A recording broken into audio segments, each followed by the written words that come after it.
Hey there, and welcome to GamePoints episode 144, your weekly little get-together. We talk about recent gaming news. I'm, as always, your host, Stephen Brown, and joining me today is... David. Tonight, David. We have a whole bunch of Nintendo Direct news to go over. We're going to talk about how not to be a person. Just how not to act at all.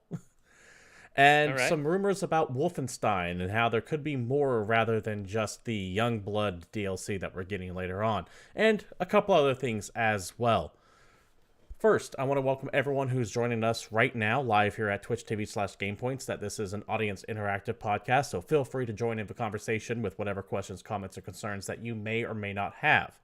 If you're watching us on YouTube, please feel free to comment down below as well, and I'll try to get to you in a reasonable amount of time. David. Yes, sir. Spider-Man's still kind of the new hotness right now, wouldn't you say? Yeah, it's fairly popular.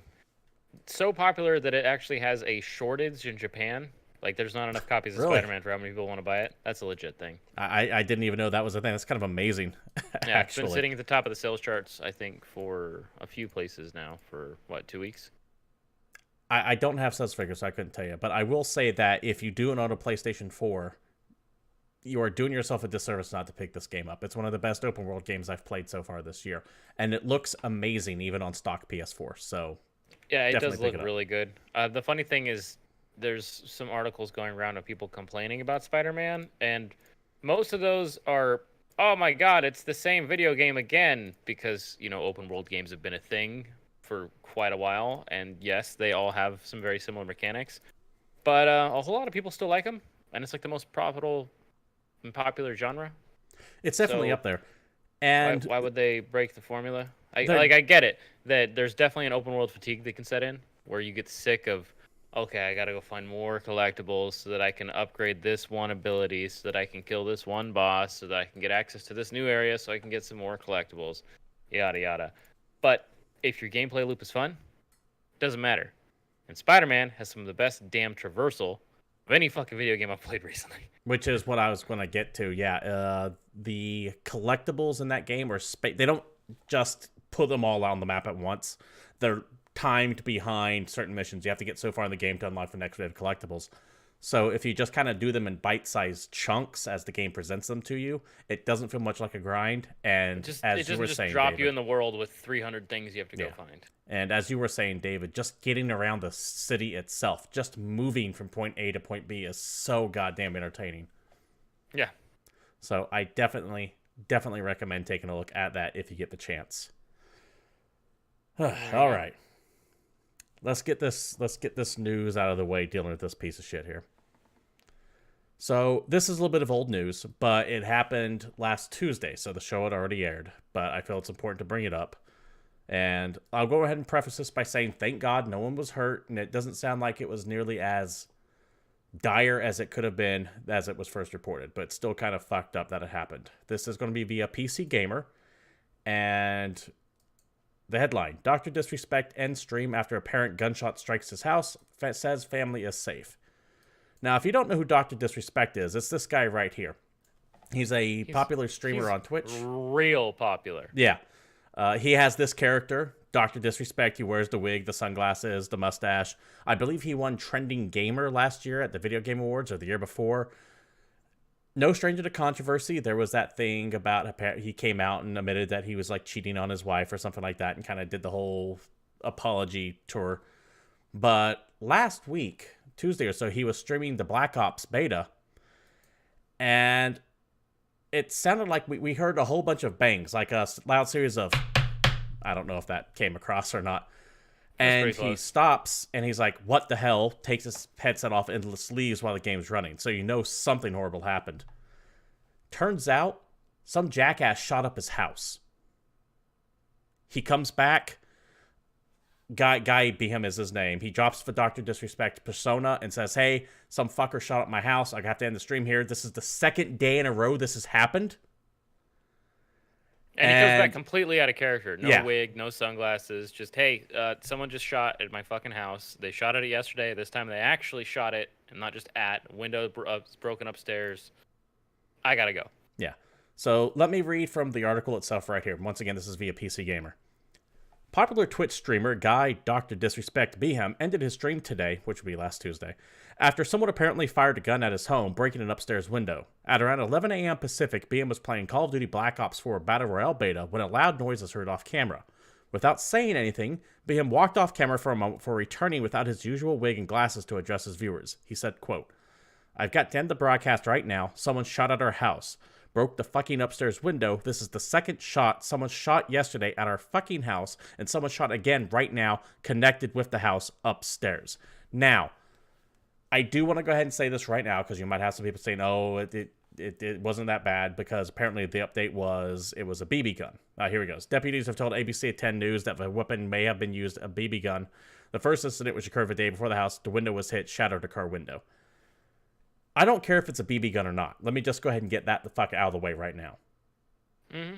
This is fucked up. And the reason why it's fucked up isn't just because you're literally breaking some dude's house, but we live in an age where some nutbag goes to the YouTube office and shoots it up.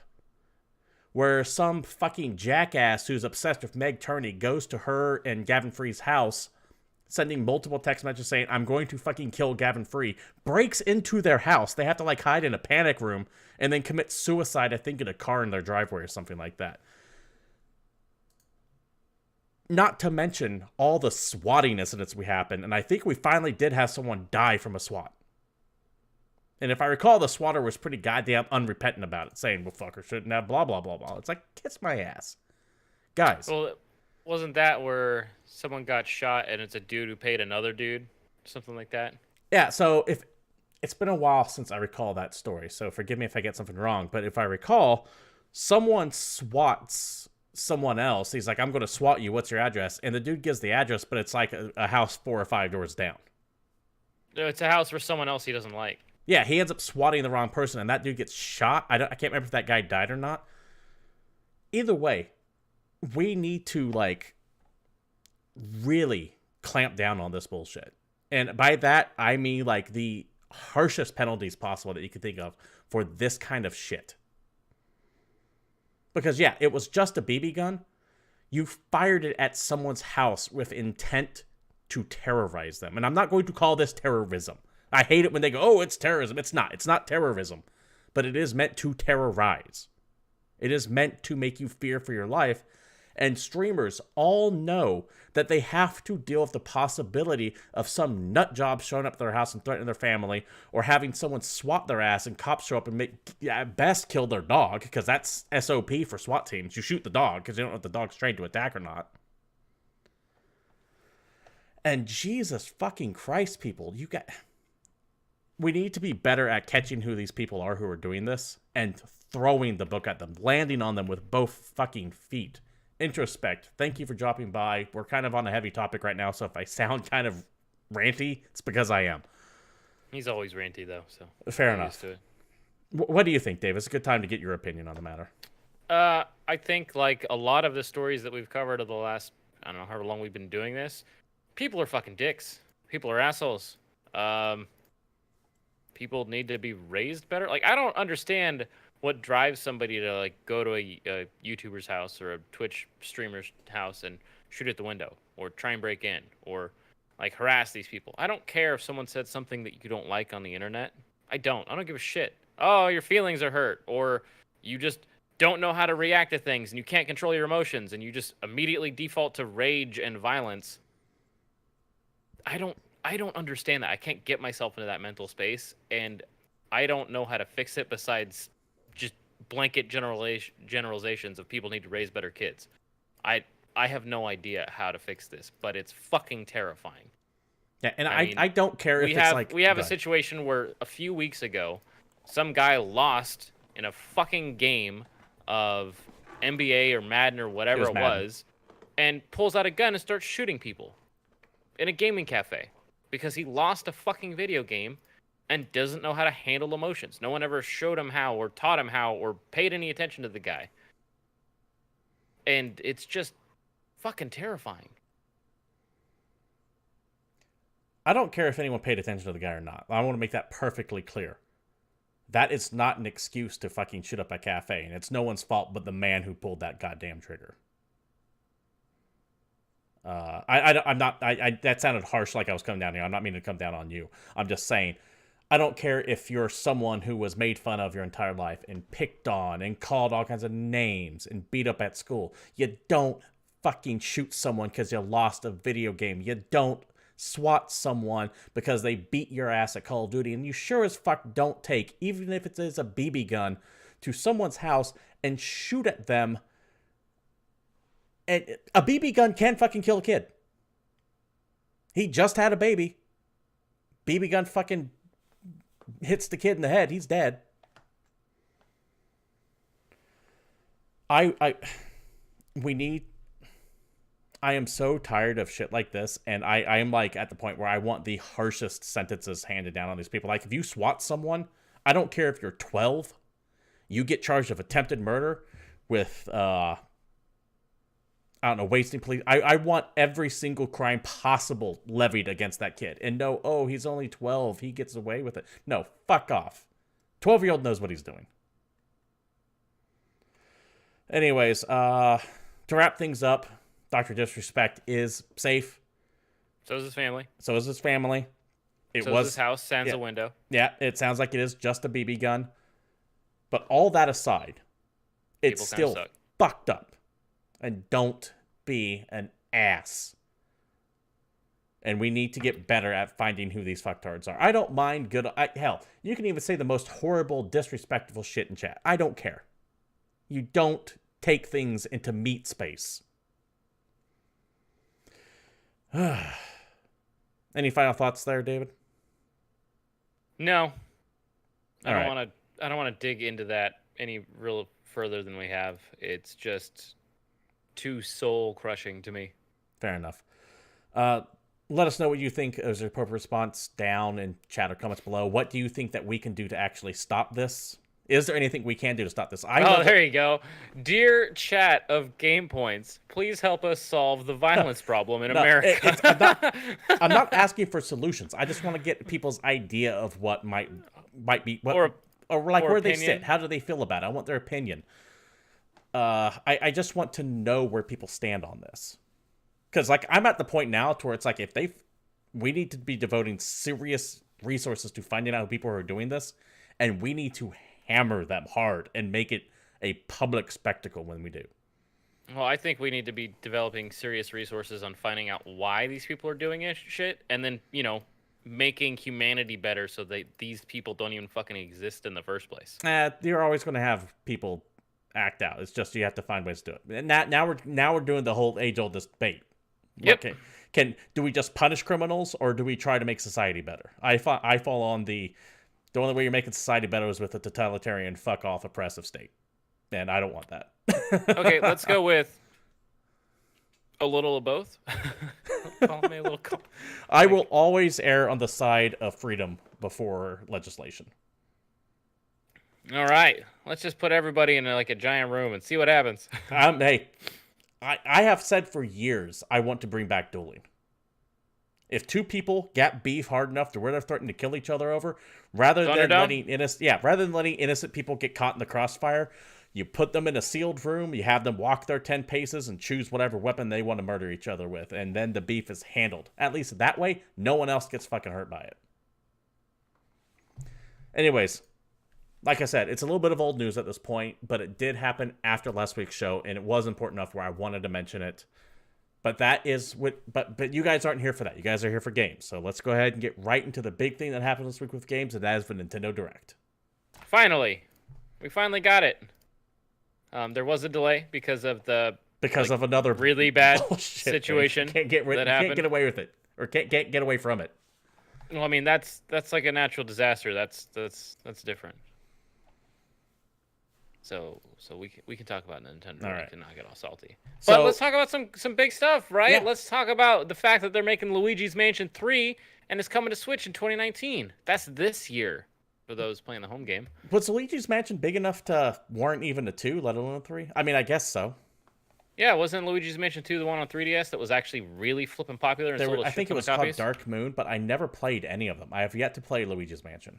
Yeah, Luigi's Mansion Dark Moon was like a super fucking good game. I will say that it means that Smash Brothers trailer when you see Luigi getting murdered by death is canon because he's now a ghost trapped in his own personal hell.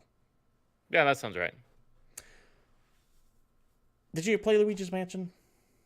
I played a bit of Dark Moon, and I thought it was rad. All right, it's always in that listing of games I want to play, but there's other things I want to play more, and it just keeps getting pushed back and pushed back and pushed back, and now. I guess now's a chance to play it, and the Switch. You don't need to play. You don't need to play the other ones. It's not really a big deal. Just be Luigi and suck up some ghosts. Fair enough. What if? It's like Fatal Frame with the vacuum cleaner. I don't think it's nearly as scary as Fatal Frame. So I did pose a question earlier to Twitter out there. What if Luigi's Mansion 3, but instead of like a comical haunted house, he was going after like Freddy or Jason or Pinhead? That'd be great. Would it? Yeah, why not? Luigi can take it. He's the stronger brother anyway. He's the one that He's taller. He doesn't need to live in the limelight. Yeah. Lets his brother have it all because he knows Mario has like self-esteem issues. Bangs the hotter princess. Yeah. All right, so Luigi's Mansion 3 coming next year. We also had Kirby's Extra Epic Yarn on the 3DS as an enhanced port from Kirby's Epic Yarn coming out in 2019. We're going to be going through a lot of these real quick, by the way, because there's a lot of information here, and a lot of it is just, hey, this is coming. How about Mario and Luigi, Bowser's Inside Story, and Bowser Jr.'s Journey for 3DS? Again, another enhanced remake. I'm pretty sure, aren't these games already on 3DS? Like, how are you going to remake a 3DS game for 3DS? I think Bowser's Inside Story was a DS game, not a 3DS game. Oh. I'm not positive. By no means am I quote me on that. But that is coming early next year, January 11th, 2019. One thing I liked about Nintendo's Direct, a lot of this stuff is happening within 6 months, if not sooner. A few things are way down, ambiguous 2019 date, but they kind of kept it to either releasing today or releasing within the next 6 months. Mm-hmm. Also coming out, speaking of the 3DS, so Luigi's Mansion 1 on 3DS with a 2-player function now. That's going to be on October 12th, 2018. You can play the prequel to Dark Moon. There you go. Look at that. Looks rough. I mean, I know Luigi's Mansion was a GameCube game, but I watched this and kind of went, that looks really dated. Yeah, it actually does look pretty bad. The big thing, I think, was from this whole list was the Capcom Beat 'em Up bundle, which this is amazing. Is almost a perfect who's who of old school Capcom beat 'em ups. It is missing some games because they had a chance to just release all the fucking games, but we got a decent list. Final Fight, King of Dragons, Captain Commando, Knights of the Round, Warriors of Fate, and for the first time on a console release, Armored Warriors and Battle Circuit. So this is old school side-scrolling beat 'em up. I'm pretty sure it has local and online co-op play because these are old token-eating arcade games. Oh yeah, basically. Now, so, hell yeah, you can play with a bunch of people. You did mention there's a couple notable exceptions. One thing that I did not see on there, and I get why, because it's a licensing nightmare at this point, that Aliens vs. Predator beat 'em up, which is one of the best beat 'em ups. It's in the top 5 alongside X-Men and The Simpsons for me. I loved that Aliens vs. Predator beat 'em up. What's missing for you? I mean, they could just release all the Final Fights, including the ones we haven't got. Like yeah, but as a nice collection, as a taste of what's out there, I think this is a nice, solid collection. Dungeons & Dragons: Shadows over Star could have been cool. Oh yeah, well, once again, that falls into the IP issue because the D&D license. It's so like Final Fight 2 and 3 are think of the main ones that I would want to see. Okay. Well, get weird, throw a Beautiful Joe in there. I don't give a shit. Oh, by the way, this releases tomorrow. Yes. So and it's also about. not just on Nintendo Switch; it's on every damn thing. Yeah, it was just revealed on the Switch. Yeah, we see it on the Direct. Let's see what else we got. New Super Mario Brothers U Deluxe. Kind of knew that was coming already. Cool. The Switch is a great place to port over all the Wii U games, and I know people are kind of giving the Switch some shit for being a port machine, but no one played it on the Wii U, so to me, it's brand new. Yeah, like Mario Kart 8 is a fantastic game that I had never played before in the history of time, so I have no problems with that being a Switch game. Absolutely. We got we have Katamari Damacy. Damacy?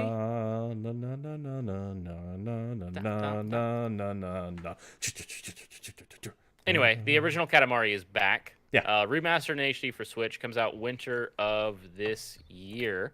I'll buy it again. Funny thing that we have to talk about, because it's a true story, this game is releasing on Switch for more than the cost of the original game when it came out the first time.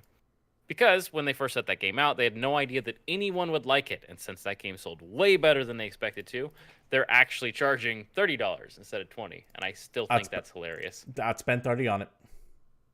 That's the thing, is plenty of people won't have an issue with it. It's just hilarious that there's a remaster of a game that's launching for a higher price than the original. I absolutely wish they would make more Katamari rather than just a remaster, but I am totally fine with just playing the first one over again.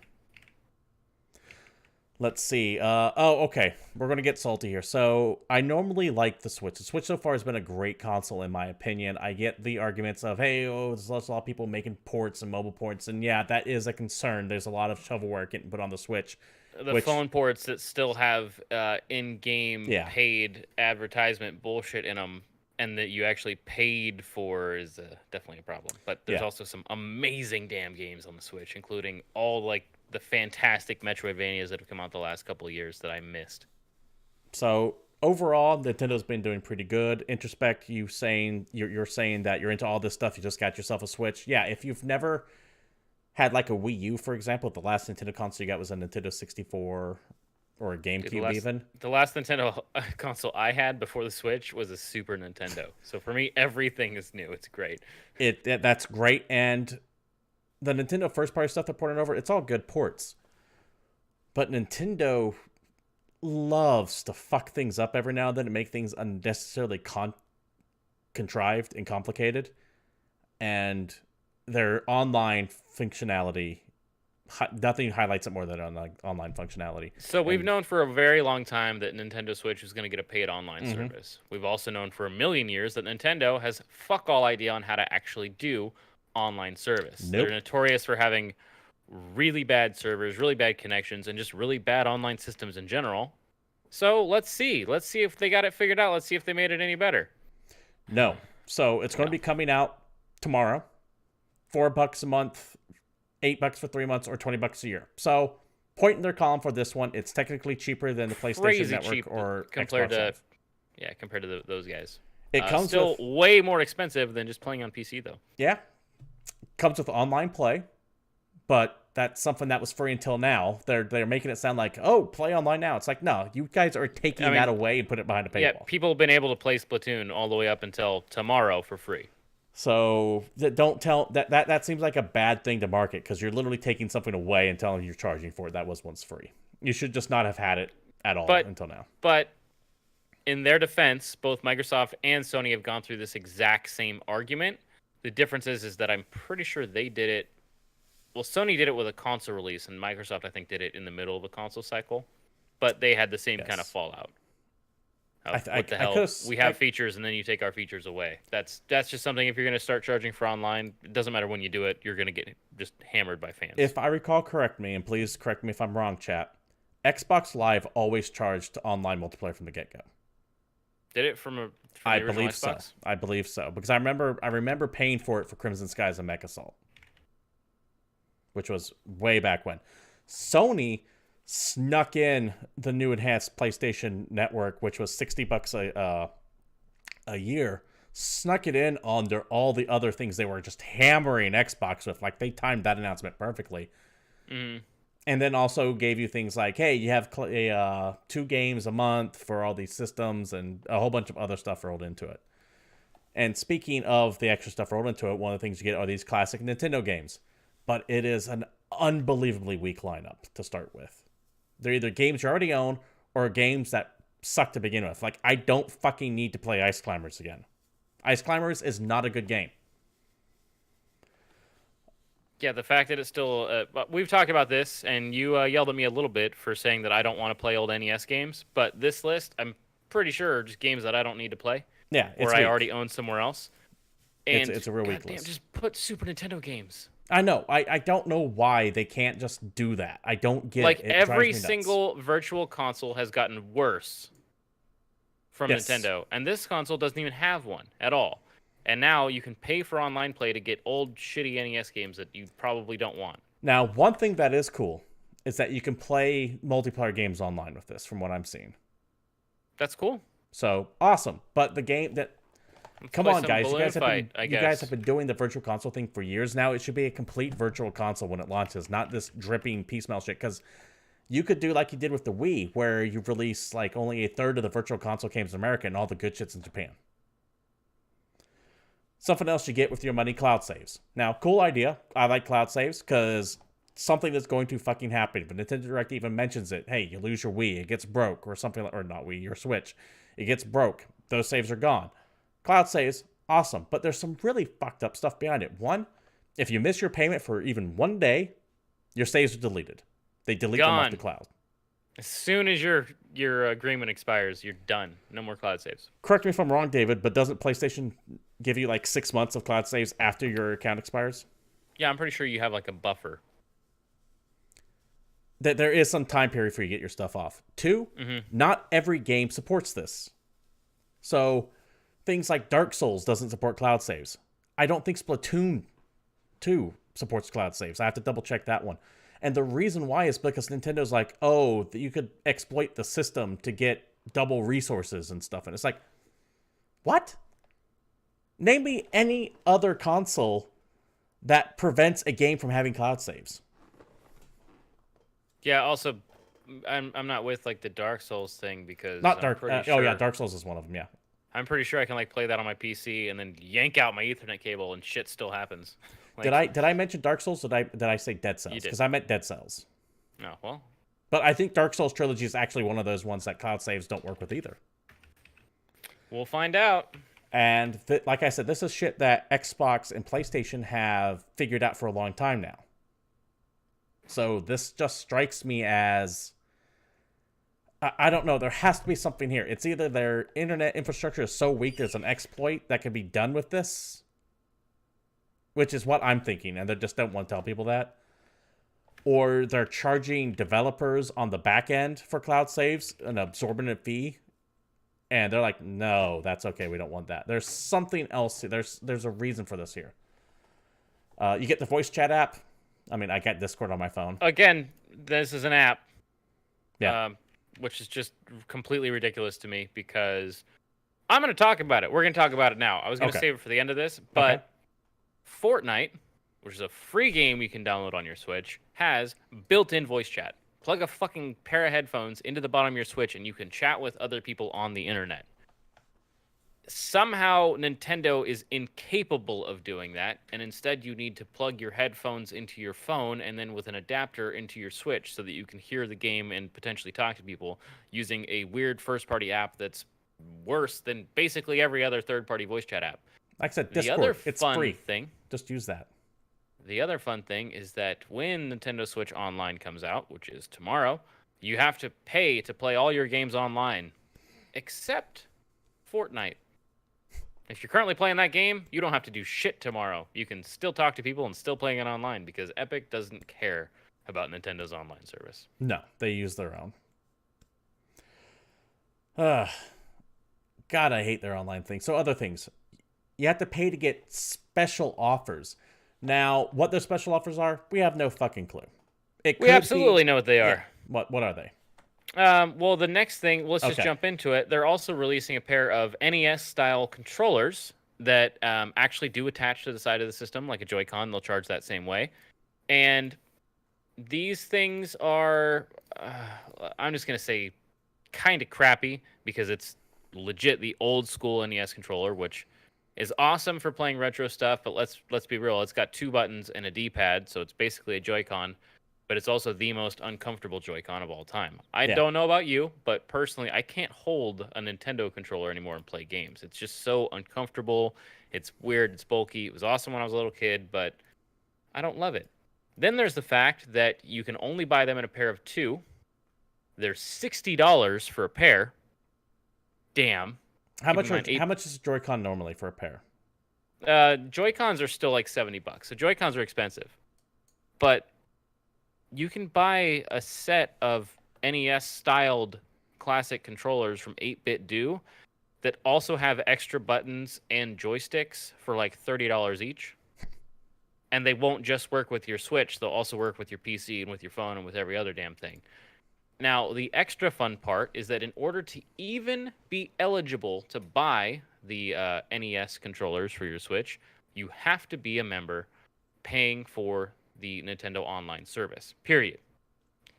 In addition, you can only ever buy them once. The purchase will be immediately linked to your account, and you cannot buy them again. Even if you lose them or they break, doesn't matter. Hopefully your friend's got a voucher code so you can buy them again, because that's it. Or you could just re-sign up for the service. Make another email. Yeah, or here's my brother's account. Yeah. So, and but that's still, that that's means the cheapest way to get them is to pay an extra $4 to get a month of service so you can get these NES controllers. I don't know. That's the maybe bullshit. I'm overly salty about these because I'm just not excited for them, and I can't imagine spending like $70 for original Nintendo controllers in 2018. Introspect says next is going to be Mario loot boxes. You know, that's a joke, right? But here's the thing. I saw a lot of people saying these special offers are just like when you see a PlayStation Flash sale and it's 20% off a game, but 25% off if you have PlayStation Plus, or the free games that Xbox Live and PlayStation Network give you. But to my knowledge, they've never just held physical product back behind having to have one of these subscriptions before.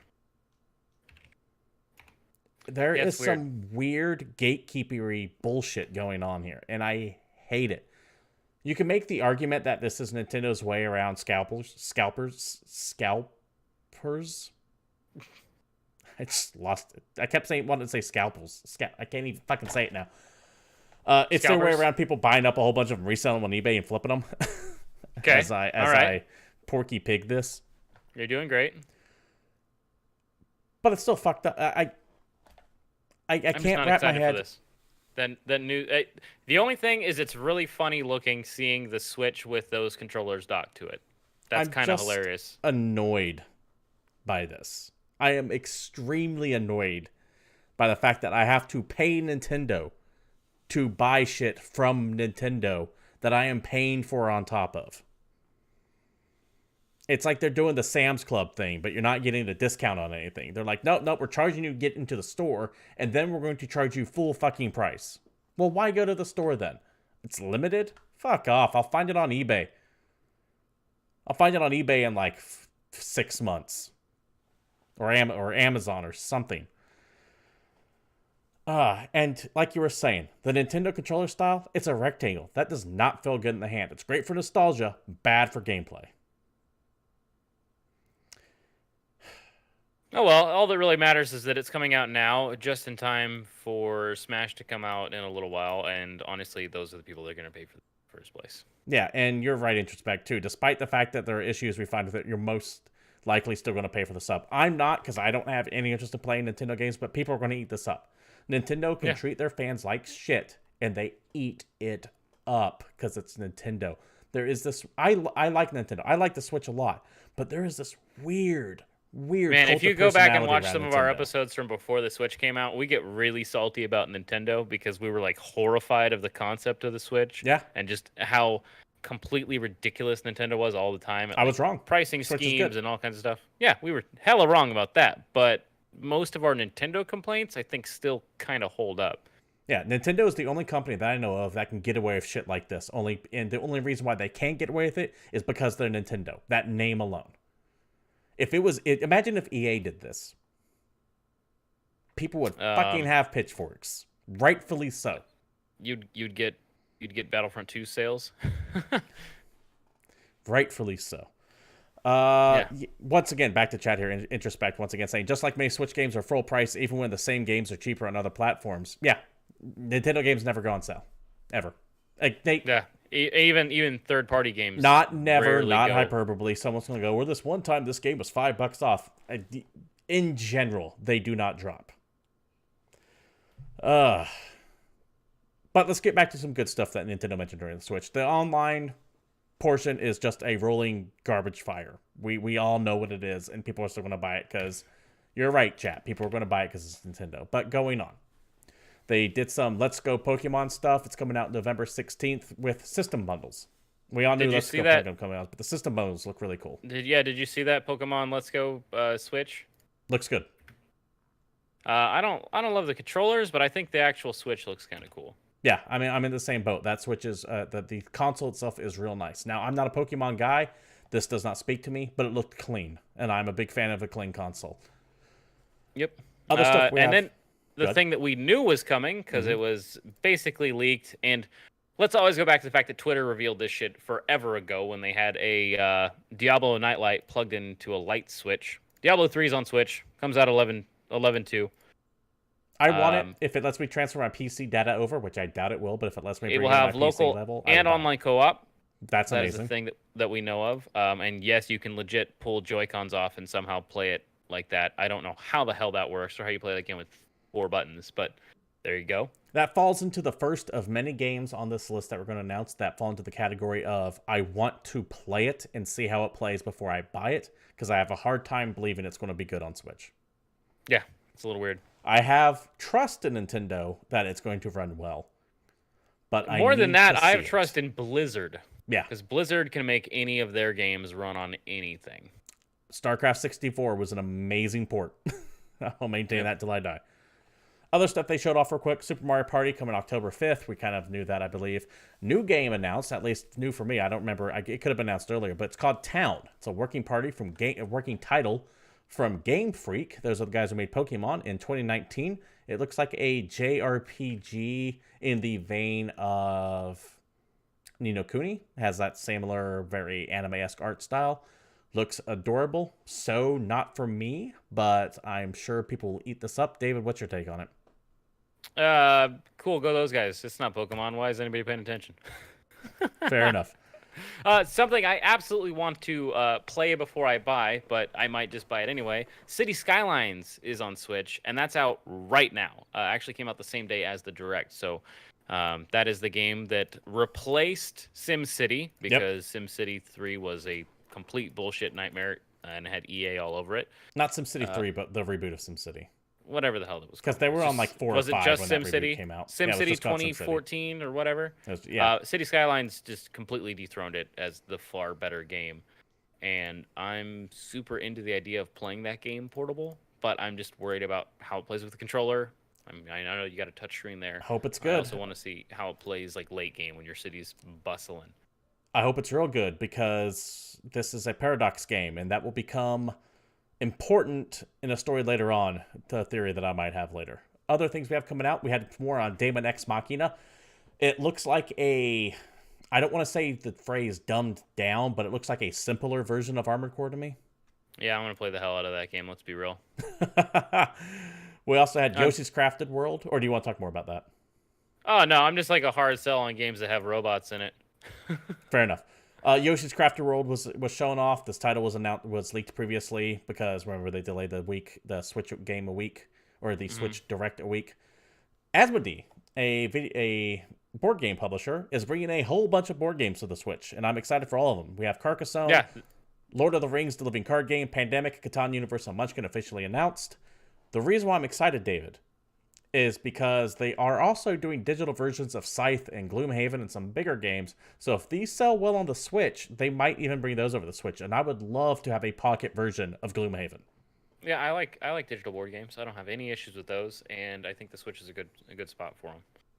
Agreed. You could bring a bunch of board games with you anywhere and not need a crazy large backpack full of board games.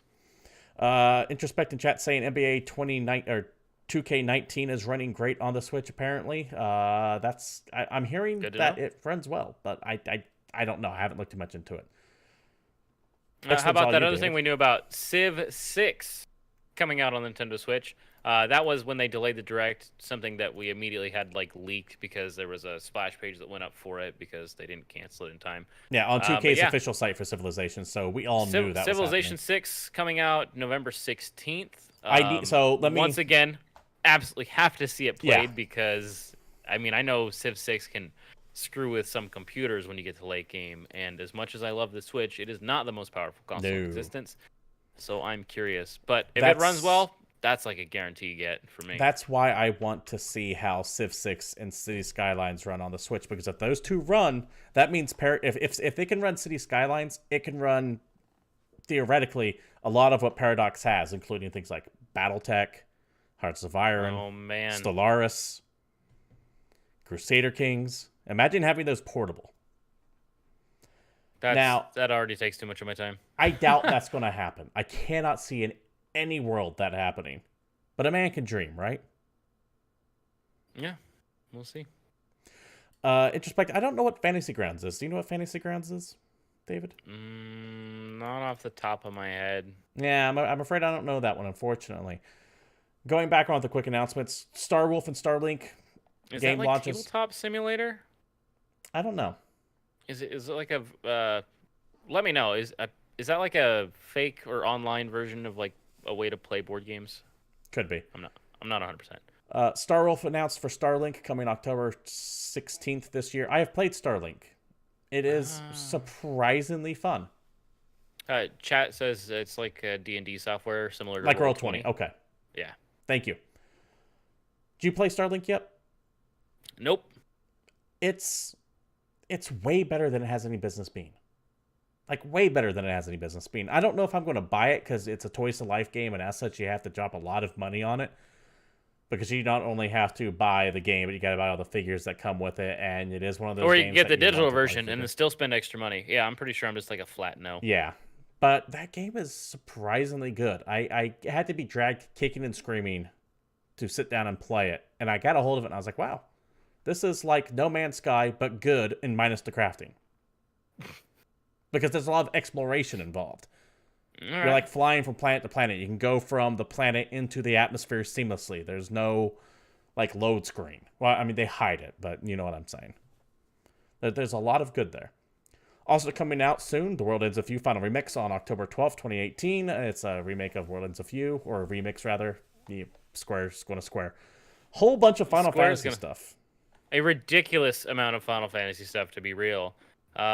We can go through the fact that 7, 9, 10, 10, 2, and 12 of the Final Fantasy games are all coming out. You'll notice I skipped a number because fuck Final Fantasy 8, apparently. We actually have some theories on that. Yeah, but what's your theory on that real quick over here? Because you're the big thing. The big thing is that like 7 and 9 have already been remastered or remade, or they have a phone version. Because what happened is these have old PC versions of these games, and then they made them on mobile. And the newer ones that are on PC that were released on Steam are literally just the fucking mobile games ported with like texture packs. And that's one of the reasons why I absolutely flat out refused to buy Final Fantasy VII when they put it on Steam, because it still had like the fucking MIDI music files, not the high quality music. But, you know, if you're running it through good headphones, it just sounds like shit.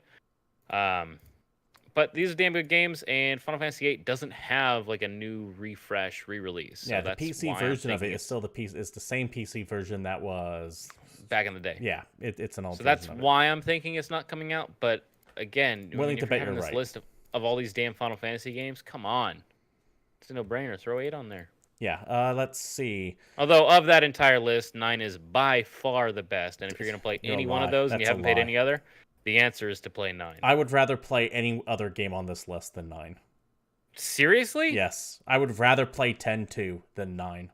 Wow, this has been GamePoints, the show that is now canceled forever as the host cannot agree on the quality of Final Fantasy games. Final Fantasy ranking goes as follows. Final Fantasy 6 is number 1. Okay. 8 is number 2. Ooh, that's 10 bold. is number 3. 4 is number 4. And then everything else is the miscellaneous junk. 5 tied and for down. 5th. And at the bottom of that list is 9. Not counting the MMOs. You're just so fucking wrong. It's hard to deal with you. Okay, well, let's do this. Instead of him being wrong about Final Fantasy IX, let's all agree on the fact that Crystal Chronicles is actually shit, and for some reason that's getting remastered and released online, not just on Switch, but it's also going to be on, I think, PS4, Xbox, yada yada. So a couple things about a game that this. You see the trailer and you're like, oh man, Crystal Chronicles, that's so exciting. Wait, isn't that the game where you needed like a GameCube and then that weird adapter and everybody had to play with a Game Boy? And then the game actually wasn't really that fun, but it was just kind of like this weird niche multiplayer Final Fantasy thing that before any multiplayer Final Fantasies came out. So a couple things on that I want to mention real quick. 1, Vince Nitro, welcome to the chat. Appreciate you having you. 2, we got a lot of people who just flat out disagree with me in chat right now. Apparently, I'm out on the limb on my Final Fantasy prediction. That's because you're a fucking idiot, but let's keep it going. 3, when I saw the remake for Final Fantasy Crystal Chronicles, part of me did go, oh, I remember that game. Yeah, I wanted to play that. And then I remember why I didn't play it. One, for all the things that you said. Two, even if they take away all that stuff, one person always had to be the bitch and carry around the pot. Because the premise to Final Fantasy Crystal Chronicles, if you don't know, is that there's this deadly mist everywhere. And there was like this relic, this pot relic that held back the mist. So 3 of you got to run around and have fun, while the 4th player had to carry this pot around, which created a bubble that kept you from dying in the mist. And no one ever wanted to carry the pot, because if you had to carry the pot, guess what you're not doing? Anything else in the game. So, yeah, Crystal Chronicles, cool idea, bad implementation. We also have coming out, though, while on the Final Fantasy trend, Final Fantasy 15 Pocket Edition HD, now out. This is the game that was actively released on phones. That's like the super chibi version of Final Fantasy 15. It's the kind of the same game, just with a super linear story, very simplified. It's still voice acted. It's weird that's voice acted because it's all this high def audio with. They took the clips from the Final Fantasy 15 game, so they sound like they're supposed to be doing all this like really exciting stuff with all kinds of flashy things going on in the background. And they're just kind of moving left and right. They're all like cute, adorable models running around. It clashes with the tone of the game. Yeah, if you're interested in picking it up for Switch, you can literally download the first chapter of that game for free on your phone and see if you like it, because, you know, they're all phone ports. Come on. That's Other stuff as we go. How about World of Final Fantasy? World of Final Fantasy Maxima. Let's make sure we get that full Square naming convention in play. Oh, God. So it begins. I'd hope they would wait a while before they start adding a bunch of weird, like, extra names to the Nintendo versions of these games, but there you go. We also have Chocobo's Mystery Dungeon. That does have a weird cult following. There are people who are way into the Mystery Dungeon stuff, so glad to see that coming out. And then, after all of that, we were left with two more announcements for the most part left in the direct. One, Super Smash Bros. Ultimate Bundle for the Switch. It is another themed console, and it looks good. Yeah, for sure. And they also announced Isabelle from Animal Crossing is going to be in Switch. Smash. It's going to be in Smash. Yeah. A character who was not in the first game and is somehow the face of all the games. Yep. And then, as a final little teaser, with really nothing to go on, they showed off an official announcement for Animal Crossing Switch coming in 19. And the internet lost its collective goddamn minds. Of course it did. It's Animal Crossing. People fucking love Animal Crossing. I don't get it. My wife loves Animal Crossing, so I have to, by law, trees. make sure I have all of it. There's this kindly raccoon man named Tom Nook who gives you a goddamn house for free. Says you owe me a shit ton of money, but guess what? You don't wait a minute. Interest. Whoa. He gives the house for free. Yeah, dude, he's a humanitarian. No, that's some socialist bullshit. You show up later and there's a bill. Okay. Okay, I'm fine. Okay, we're good.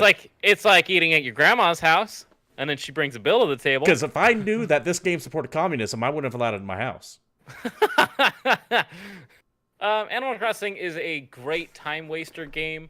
I've nenever been super obsessed with them, but I know countless people that are. Dude, this stuff's big. It's the same formula as all the Harvest Moon stuff and the Stardew Valley stuff. It's all the same, like, cute, adorable build your city stuff, but Nintendo just has that.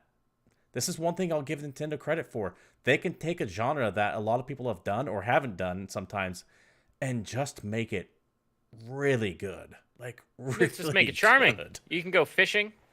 You sell stuff for bells. And I remember the most important part about the old Animal Crossing games, which is actually kind of funny. If you roll this episode back and watch me complaining earlier, just etch a sketch that part as I talk about what was cool about the original Animal Crossings, is that you could fill your house with arcade games, and the arcade games were old school Nintendo titles. You mean they were given away for free in the game? Yeah, and as an add-on to a game you already paid for, that's pretty fucking cool. So that kind of wraps up the Nintendo Direct. Let's take it in chat here. Vince Nitro says there's a reason why raccoons don't run banks. Yes, because they already have the bandit mask on. They would get shot the second they rolled in. People think they were going to rob the bank. Introspect makes a clever Donut County joke there with how they swallow whole counties with holes. That is an amazing game, by the way. You can take a look at my Donut County review on YouTube, rather. Not on live. On live! On YouTube. On the internet. At our where channel. You are now. YouTube.com/c/GamePointsPC. I loved it. I wish there was a lot more of it. David. Yes. The Can we talk about this other thing?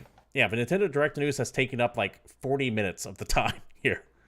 Okay, so we're going to plow through these last two stories real quick. Do you want to do the next one or the last one? Oh, I'm just going to talk about the fact that Peter Calloway is going to adapt Alan Wake for television in a story from Variety, which is a place that we rarely get stories from, but we did today. And we have I think the past 3 shows we've gotten a story from Variety, actually. Well, that's because there's weird gaming-related sort of TV news the last few weeks.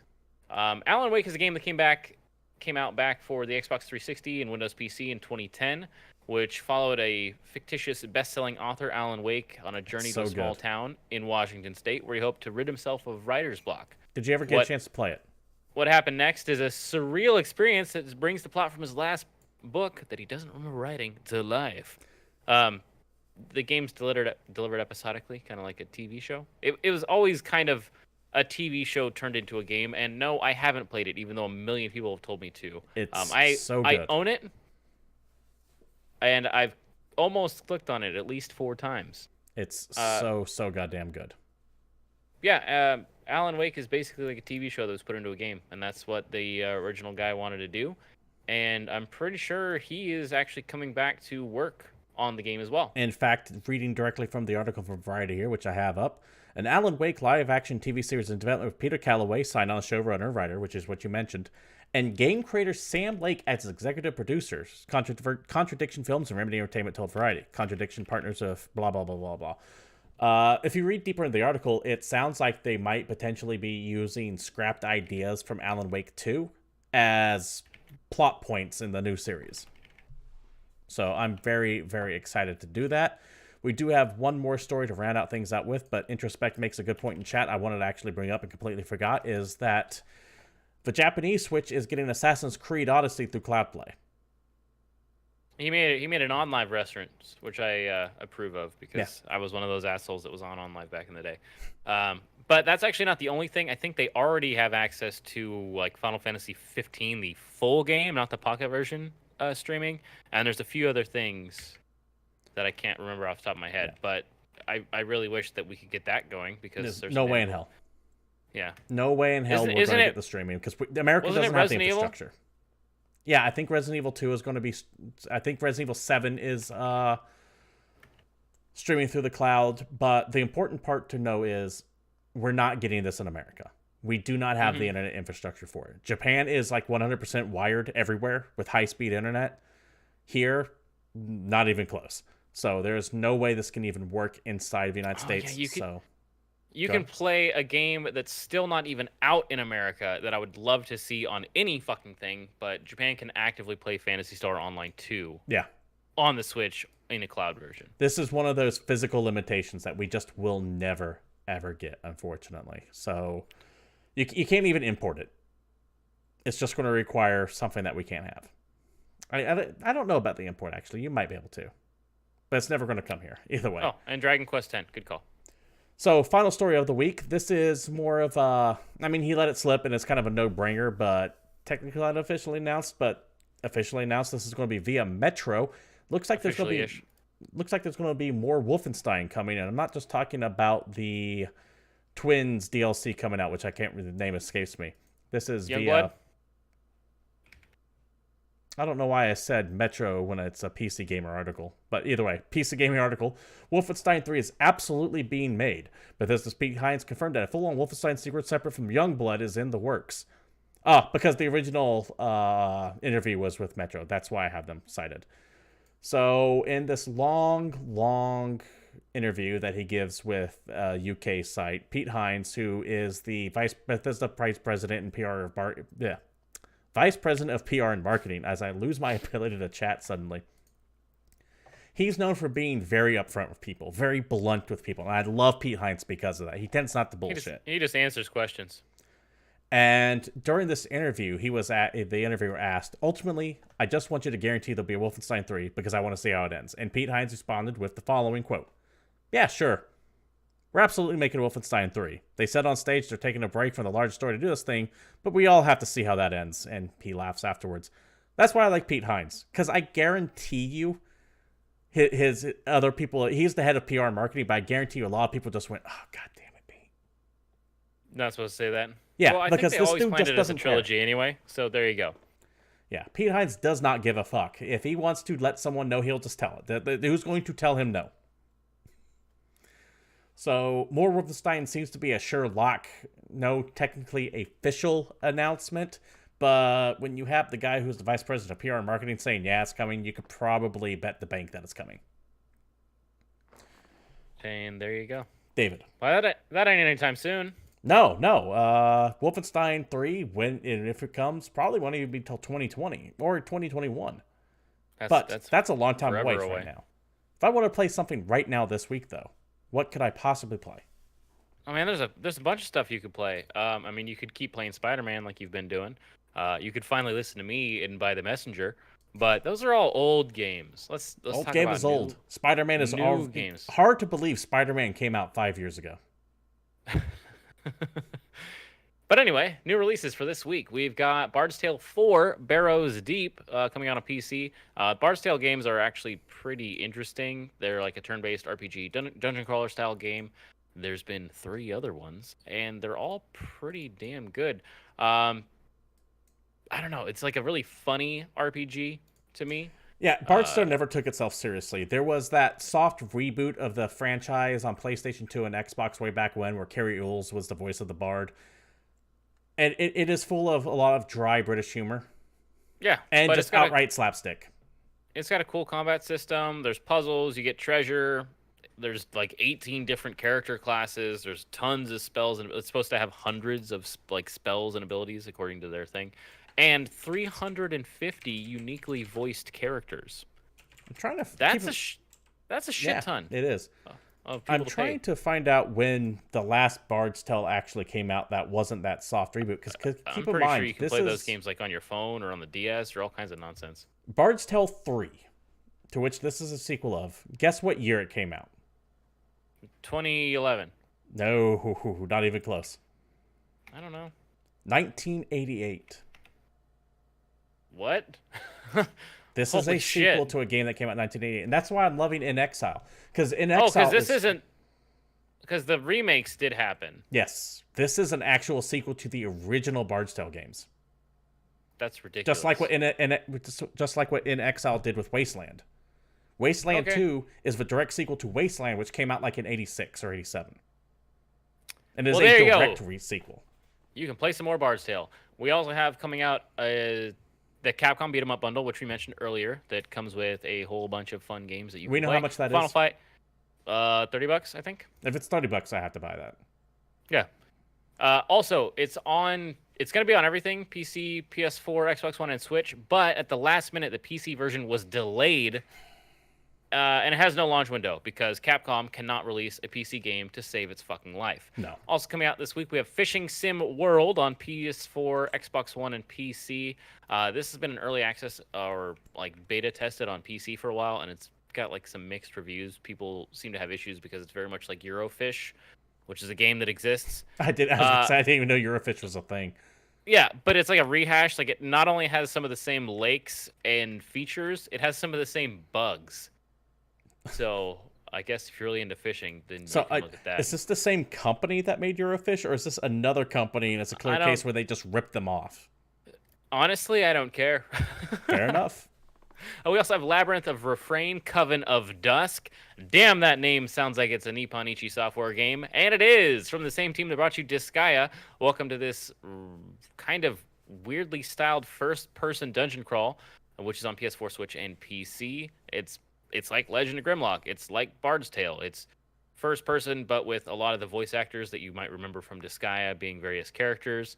It's, Japanime-tastic, but in first person. If you're into Nippon Ichi stuff, this has that company's hands all over it. It looks all like up it's in it, to be real. We have the legendary fishing game coming out for PS4 and Switch. We got 2 fishing games this week. Of the 2 fishing games coming out this week, this is the more arcadey one. If that means anything to you, congratulations. We also have coming out the Scribblenauts Mega Pack for PS4, Xbox One, and Switch. I am shocked we don't have a new Scribblenauts announced. Yeah, that's actually really weird because this is just a re-release of the existing Scribblenauts games. This is Unlimited and Unmasked tied together. Unmasked is cool though. That's the one that's like got DC characters in it, like superheroes and villains. But, you know, it's a game where you write things and then they happen. If you've never seen Scribblenauts, it's pretty interesting. It's one of the few games I can think of that actually lets you summon a blue Cthulhu to destroy enemies in your path. There you go. And I want to say, but sorry to keep interrupting you, but I want to say, nope, that's Drawn to Life. Never mind. I thought Scribblenauts was one of the games that got picked up in the THQ Fire Sale. That was Drawn to Life instead. Similar premise, different game. Can I talk about Speed Brawl yet? Yeah. All right, well, that's on Xbox One, PS4, and Switch. It's an action indie beat-em-up. It's very interesting to me. It's a 2D combat racer. That's how they bill it. It's like a side-scroller, but you run to the right real fast. So the whole point is to maintain your momentum and just kill people in combos and while you're moving and build up like special move meters so you can do crazy finishers and all this stuff. And yeah, the whole point is to keep going faster and faster and faster and killing stuff. So it's kind of like a beat 'em up, but I don't know, almost mixed with like a speed runny endless runner style game. It's really weird. Okay. We have Transference coming out for PSVR, Xbox One, and PC.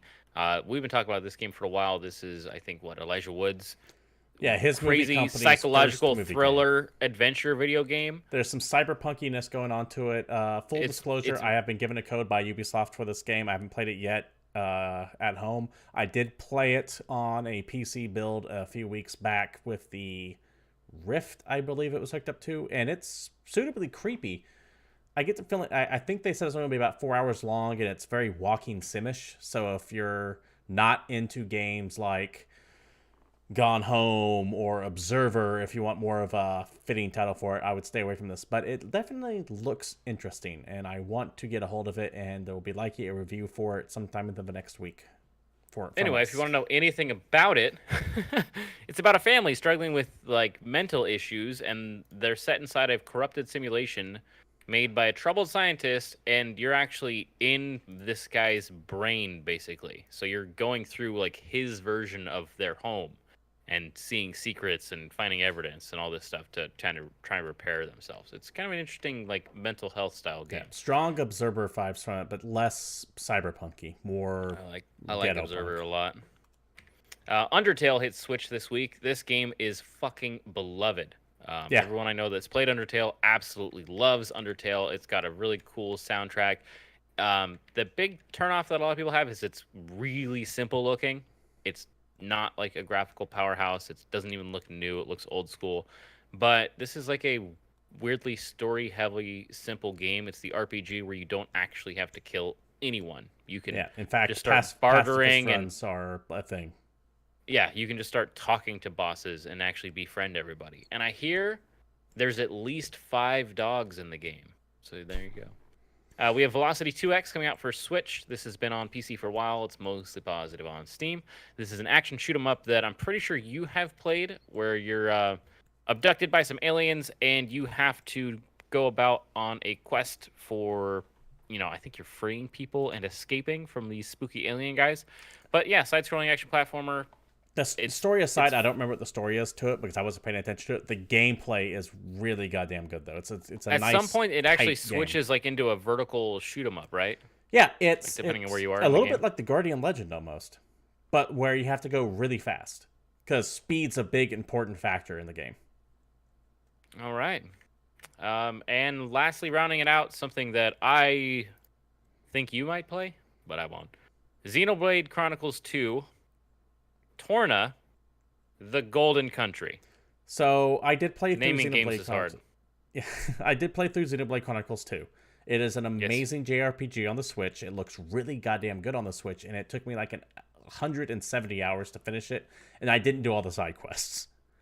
Yeah, I don't have that kind of time, so I didn't. What this is a DLC story expansion that tells the point of view of some characters that you find in the game, but 500 years prior. So you get to see what happened to these guys. This is a prequel, but takes place way the hell before the other game.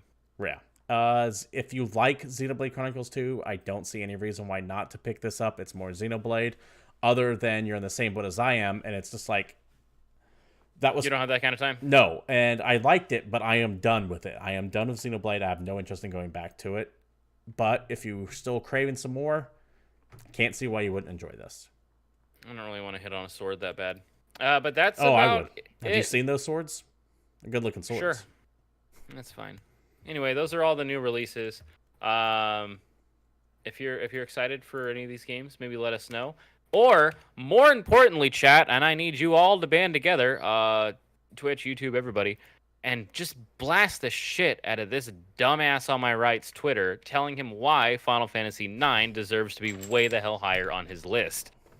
I mean, I have a mute button. It really is that simple.